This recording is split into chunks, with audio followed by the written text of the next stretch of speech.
Let us now start with question number 2, second part. The product of two consecutive positive integers is 306.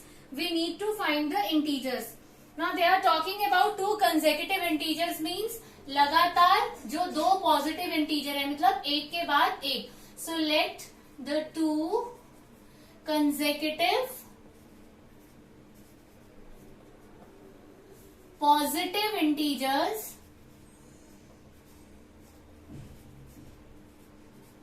be x and x plus 1. जैसे आपने बोला 3 के बाद next integer क्या होता है 4. मान लो आप इंटीजर की बात कर रहे हो 42 के बाद क्या होता है 43. तो 42 के बाद 43 कैसे आता है 1 प्लस करने पे. तो एक x हो गया और एक x plus 1 हो गया. Now according to this question their product is 306. तो x into x plus 1 is equal to 306. Opening the bracket x square plus x और ये 306 इधर आ जाएगा माइनस साइन के साथ. Minus 306 is equal to 0 is the required quadratic equation. Don't solve it, आपने यहीं तक छोड़ना है. It is said we need to find the integers. हमें इंटीजर्स फाइंड करने की जरूरत है, बट हमें करना नहीं है अभी. जब सीख लेंगे क्वाड्रेटिक इक्वेशन सॉल्व करना, then we will solve it in the next exercises. Now coming to the third part of this question. Rohan's mother is 26 years older than him. अब हमें मदर की एज पता है कि 26 ईयर ओल्डर है, but Rohan की नहीं पता. तो let Rohan's present age is equal to x years. So Rohan's mother's age. So mother's age, present age is equal to x plus 26. उन्होंने बोला वो उससे 26 years बड़ी हैं, तो मतलब x plus 26. Now the product of their ages in years 3 years from now will be 360. आज के बाद जो 3 साल बाद, that means 3 years later का रिलेशन दिया हुआ है. 3 years later. पहले हम दोनों की एज देख लेते क्या होगी. अगर आज रोहन की एज x years है तो 3 years later क्या होगी Rohan's age. Rohan's age will be x plus 3 और मदर्स एज क्या होगी बेटा 3 years के बाद x plus 26 plus 3. That means x plus 29. बेटा देखो, जैसे मान लो आज आप 15 इयर्स के हो तो आफ्टर 3 इयर्स 15 प्लस 3 18 इयर्स के हो गए. आप 3 इयर्स ऐड कर दोगे. तो इसी तरह अगर आज रोहन x इयर्स का है तो 3 years later he will be x plus 3.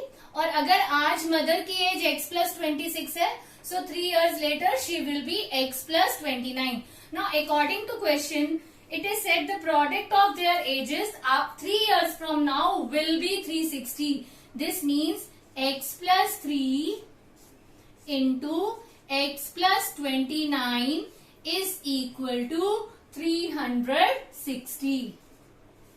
Now this becomes x square plus 29 plus 3 आपके पास कितना आ गया 32x प्लस 29 3 जा 3 9 जा 27, ये 87 हो गया इज इक्वल टू 360. और x स्क्वायर प्लस बेटा I am writing it here. और x स्क्वायर प्लस 32x और ये 87 minus 360 273 minus 273 is equal to 0 is the required quadratic equation.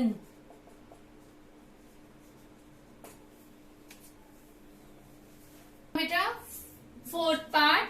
A a train travels a distance of 480 kilometer at a uniform speed. If the speed had been 8 kilometers per hour less, then it would have taken 3 hours more to cover the same distance. We need to find the speed of the train. Now we need to find the speed. So let speed of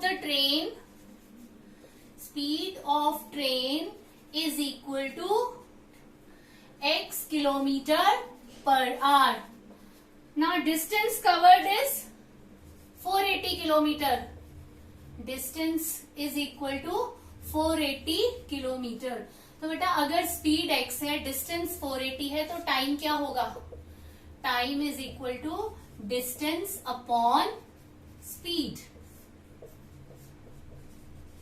this means time is equal to in this case 480 by x. अब क्या बोला है? If speed is equal to, अब बोला है अगर जो speed है वो 8 किलोमीटर पर आवर कम होती, पहले x था तो अब स्पीड क्या है? 8 किलोमीटर पर आवर कम, तो x minus 8 kilometre per hour. बेटा डिस्टेंस तो वही रहेगा जितना पहले कवर हो रहा था, 480 किलोमीटर. और जो टाइम है according to this is distance upon speed, that means 480 by x minus 8. अब अकॉर्डिंग टू क्वेश्चन क्या कहा है कि अगर ये स्पीड कम हो जाती है तो टाइम 3 आवर्स मोर लगेगा. जितना पहले था उससे ये वाला टाइम 3 आवर्स ज्यादा है. That means according to question 480 upon x minus 8 minus 480 by x is equal to 3. बेटा दोबारा से समझ लो, हमने ट्रेन की स्पीड x ली, डिस्टेंस 480 लिया, दिया हुआ है, फॉर्मूला लगाया, according to this time is equal to 480 by x. जब स्पीड कम हो गई, x माइनस 8 हो गई, then also we have found that the time is 480 upon x minus 8. अब इसमें टाइम के बारे में रिलेशन कैसे दी हुई है? सपोज मान लो कि ये 4 आवर्स के बराबर है, तो ये जो टाइम है ये इससे 3 आवर्स ज्यादा है, मतलब कि ये 7 आवर्स है.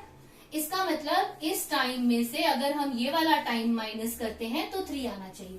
That's why I have written 480 by x minus 8 minus 480 upon x is equal to 3, क्योंकि ये बोला हुआ है कि ये वाला टाइम इस टाइम से 3 ज्यादा है. बेटा now here we will take 480 common. This becomes 1 upon x minus 8 minus 1 by x is equal to 3. Now in the denominator we can take LCM, x into x minus 8, और जो बेटा ये 480 है, you can take it in the denominator of this 3 upon 480.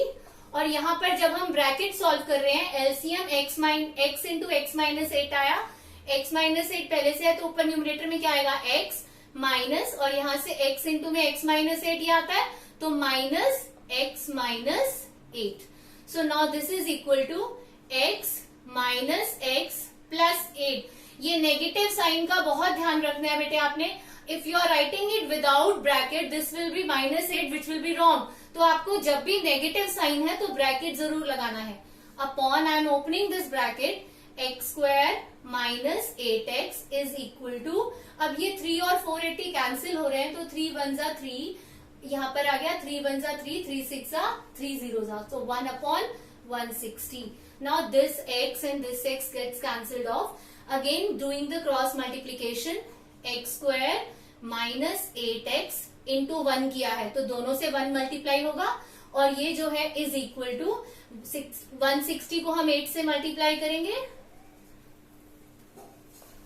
So this is equal to x square minus 8x minus 1280 is equal to 0 is the required quadratic equation.